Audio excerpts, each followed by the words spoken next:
नमस्कार दोस्तों, द ठाट में आपका फिर से स्वागत है। दोस्तों, अगर पूरी दुनिया भारत की किसी चीज़ की मिसाल देती है तो वो है यहाँ का खाना।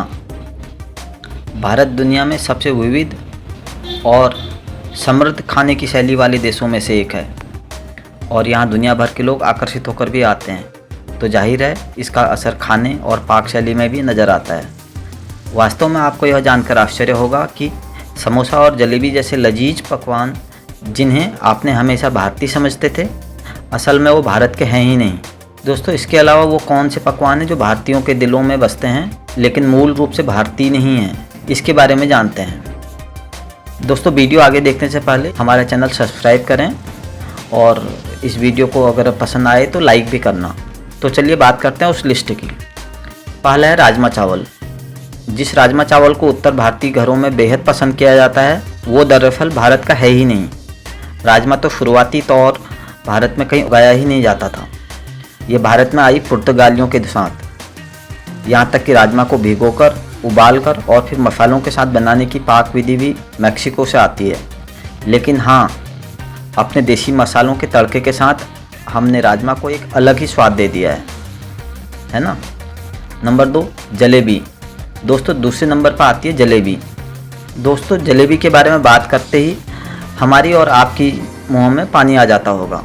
लेकिन जहां हमारे देश के कई हिस्सों में इस पसंदीदा पकवान को अलग अलग तरीक़ों से बनाया जाता है, लेकिन ये गजब की बात है कि जलेबी का जन्म भी भारत में नहीं हुआ।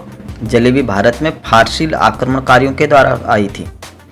असल में जलेबी नाम मिठाई के फारसी नाम जलीबिया या जुलाबिया से आता है, जबकि इसे अरबी में जलाबिया कहा जाता है।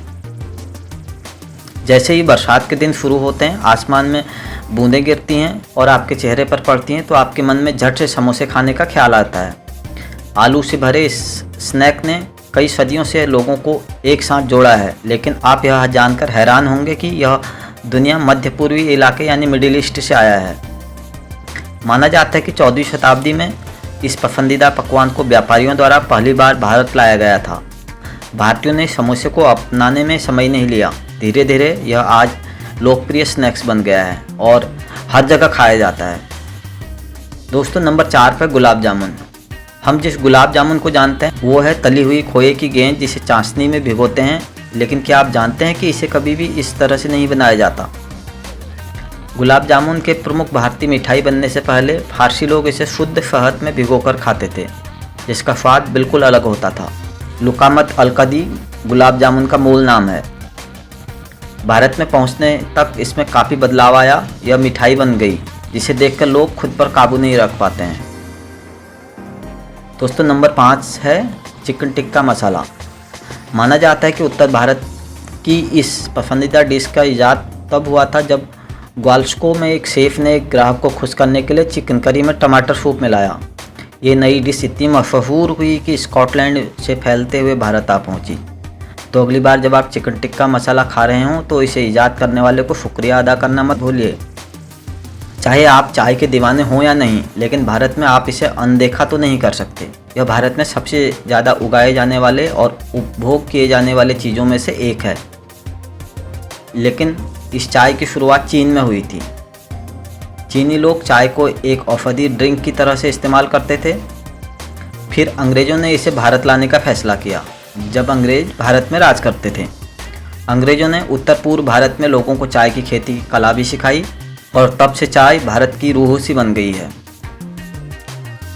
एक और ड्रिंक जो भारत से जुड़ा है और लोग इसके बिना रह नहीं पाते हैं वो है फ़िल्टर कॉफ़ी।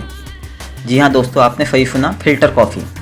लेकिन फ़िल्टर कॉफ़ी सबसे पहले यमन में पी जाती थी, जिसे शराब के विकल्प के तौर पर बिना दूध और बिना चीनी के पिया जाता था।